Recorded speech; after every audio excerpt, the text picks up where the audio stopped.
I have had a shift in my perception about one piece that I was missing along the line, and that was the thoughts and emotions and the relationships people have, outside of here that cause the problems that they bring in here. So I thought, you know what? We got to start looking at what people are thinking. And if they're always thinking negative thoughts to themselves, we have to be able to stop that and transfer that into a positive thought. We have to be able to say, are you getting addicted to the emotions of feeling bad, which you can literally do. Candace Pert wrote a book called Molecules of Emotion. She worked for the National Institutes of Health for a long time. She was the one that identified the enkephalin, or the morphine receptor. She was the first one to identify that there was a morphine receptor in your body in the early 70s. And that you had natural morphine, that you made your own morphine, your own enkephalins, endorphins. By the way, those are the same things when you get adjusted and you get spinal movement put in your body. Those enkephalins are what are rushed out in your system. That gives you the feel-good of a chiropractic adjustment. That's what that is. And that's also why you can get addicted to chiropractic adjustments if you're not careful. You're like, I just need it. Oh, yeah, that was good. Thanks a lot. Then you get that repetitive come back and come back and come back. So what we have to do is teach you how to turn those things on yourself. Okay? But anyway, Candace, she also realized that every time you put out an emotion in your brain, it creates a polypeptide or a neuropeptide, a chemical that goes in and docks on your receptor sites in your cells. Like here's a cell. On every cell, there's these little lily pads called receptor sites. Okay? And they're made of protein. Okay? And this little lily pad has a direct route that goes into the nucleus of the cell, and it tells your DNA what to do. Okay? So the problem is whenever we keep bombarding, so if we have a chemical associated with fear, and we'll do this one. All right? How about this one? We're always worried. Okay, we feel this concept of worry, and there's a neuropeptide that goes out with that. It goes to the cell, goes to the DNA, and your DNA says, "Uh-oh, this guy's worried. He's in fear. He's stressed. We need to turn on the protection mode." And the body goes into, it kicks out a message of protection. And what's protection look like with your body? Protection looks like this. If somebody's coming in and getting ready to swing a sledgehammer at you, what do? You cover, you close, you protect. And that's what your body does anytime you sense a sense of worry, anxiety, fear, doubt, stress, anything that perpetuates a stress problem turns you into this. It turns on this specific set of muscles that folds you in. So, is this a pretty important thing to get a hold of? Because if you don't get a hold of this, no matter how much exercise you do, how many times you get adjusted, how well you eat, nothing else matters unless you can master your thoughts and master the emotional chemicals that you kick out of your brain. Okay? And here's the thing I was getting to, is if you keep bombarding the cell, okay, let's say we have lots of different receptors for that worry. Okay? And after a while, if you keep bombarding the cell with the same message, pretty soon there's something in physiology called downregulation, and these guys, you quit making so many receptors. You downregulate the number of receptors, and the cell becomes less sensitive to that. So guess what? It starts wanting it more. It says, "Hey, I'm not getting what I used to get. Give me more." So it's making your body kick out more of that. And after a while, your body gets used to that, and that becomes your state of being, and you get addicted to it.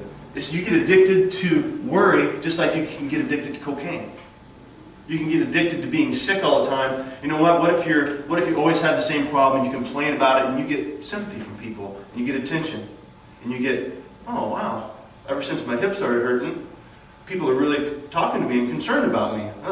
Then you link positive, and then these little wires in your brain go, "Okay, pain equals people will start talking to me more." And you see this a lot, especially with elderly. Yes? I'm going to get a few nods out of that. Absolutely.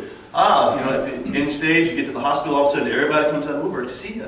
And then, hey, maybe I'll just kind of This is pretty cool, you know? So anyway, you get addicted to emotions, and you can get addicted to stress, you can get addicted to pain, and so you have to break the cycle.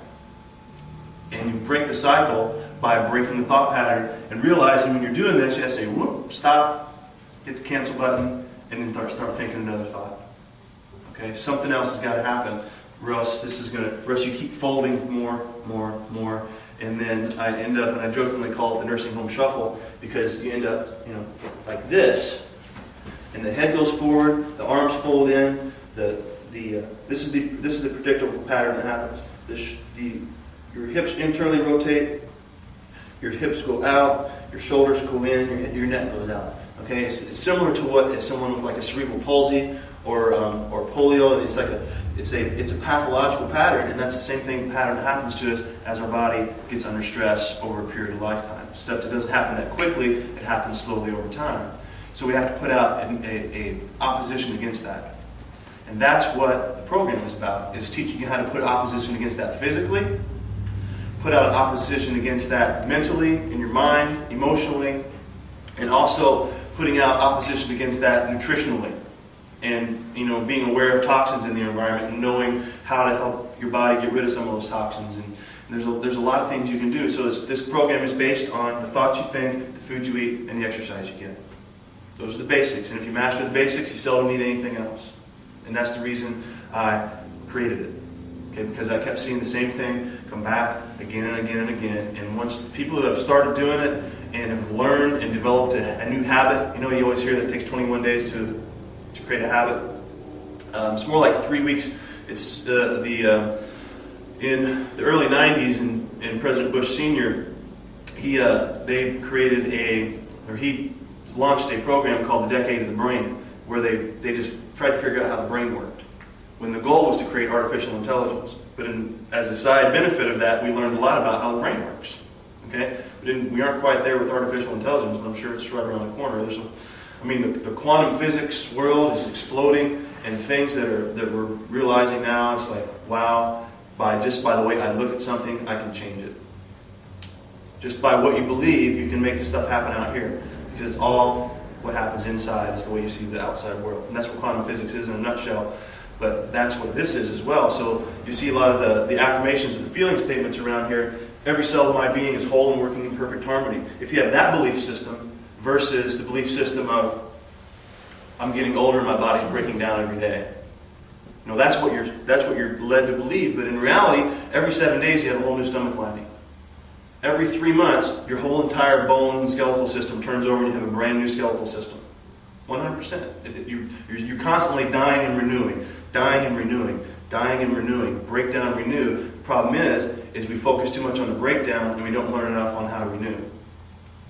Okay, and within a year, and depending on what you look at, a year to 2 years, you've got a brand new body. 100%, 98% within 1 year. Within 2 years, you've got 100% of a brand new body. Okay, so think about that. The pain or the arthritis you have in your hip. What if you changed your thoughts, nutrition, and movement over the next 2 years? 2 years later, my bone has remodeled. My chemistry is different. My thoughts are different. My inflammation is less. I've stopped the progress and maybe even reversed it because I put a whole different message into the system. Okay, so it's powerful stuff.